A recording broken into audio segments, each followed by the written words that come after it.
جابر بن عبداللہ رضی اللہ عنہ نے بیان کیا کہ فرشتے نبی کریم صلی اللہ علیہ وسلم کے پاس آئے، جبرائیل و میکائیل، اور آپ صلی اللہ علیہ وسلم سوئے ہوئے تھے۔ ایک نے کہا کہ یہ سوئے ہوئے ہیں، دوسرے نے کہا کہ ان کی آنکھیں سو رہی ہیں لیکن ان کا دل بیدار ہے۔ انہوں نے کہا کہ تمہارے ان صاحب حضرت صلی اللہ علیہ وسلم کی ایک مثال ہے، بس ان کی مثال بیان کرو۔ تو ان میں سے ایک نے کہا کہ یہ سو رہے ہیں، دوسرے نے کہا کہ آنکھ سو رہی ہے اور دل بیدار ہے۔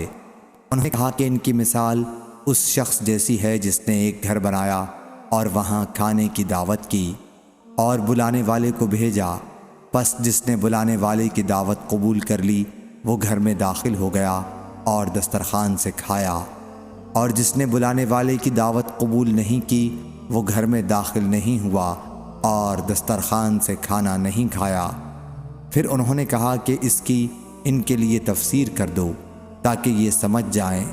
بعض نے کہا کہ یہ تو سوئے ہوئے ہیں، لیکن بعض نے کہا کہ آنکھیں گو سو رہی ہیں لیکن دل بیدار ہے۔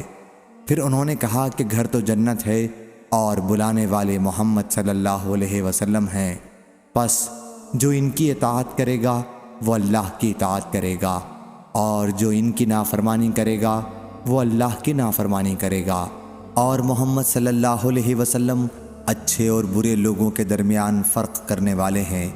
محمد بن عبادہ کے ساتھ اس حدیث کو قتیبہ بن سعید نے بھی لیث سے روایت کیا۔